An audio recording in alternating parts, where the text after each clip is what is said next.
అండి. Hi. So మనకు ఆంధ్రప్రదేశ్‌లో ఇప్పుడు ఎలక్షన్స్ రాబోతున్నాయి గదా! సో ఏ ప్రభుత్వం వస్తదనుకుంటున్నారు? టీడీపీ గవర్నమెంట్ వస్తుంది అనుకుంటున్నాం మేము. ఎందువల్లండి? జగన్ ప్రభుత్వం పరిపాలన బాగా చేయట్లేదండి దానివల్ల. కానీ సంక్షేమ పథకాలు అలాగే ఉద్యోగావకాశాలు ఎక్కువ ఇచ్చామంటున్నారు కదా వైసీపీ వాళ్ళు. అలానే దోచుకుంటున్నారు కదా జనాల దగ్గర నుంచి. కానీ ఈసారి 175 కొడతామంటున్నారు కదా! వాళ్ళు కొడతారేమో మరి తెలియదు. టీడీపీ గవర్నమెంట్ అయితే వచ్చింది ఈసారి ఫామ్ చేసింది. అంటే టీడీపీ, జనసేన పొత్తు గురించి ఏమనుకుంటున్నారండి? అది ఇంకా వాళ్ళే క్లారిటీ ఇవ్వలేదు కదా ఏమి. అలాగే జగన్ గారికి, చంద్రబాబు నాయుడు గారికి ఇద్దరి మధ్య తేడా ఏంటంటారు?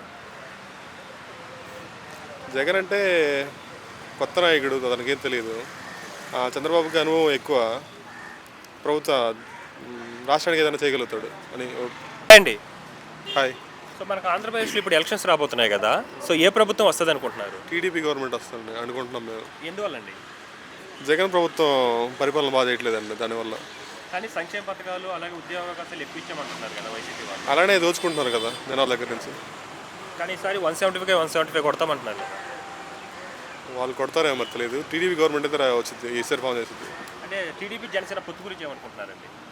అది ఇంకా వాళ్ళే క్లారిటీ ఇవ్వలేదు కదా ఏమి. అలాగే జగన్ గారికి, చంద్రబాబు నాయుడు గారికి ఇద్దరి మధ్య తేడా ఏంటంటారు? జగన్ అంటే కొత్త నాయకుడు అతనికేం తెలియదు. చంద్రబాబుకి అనుభవం ఎక్కువ. ప్రభుత్వ రాష్ట్రానికి ఏదైనా చేయగలుగుతాడు అని.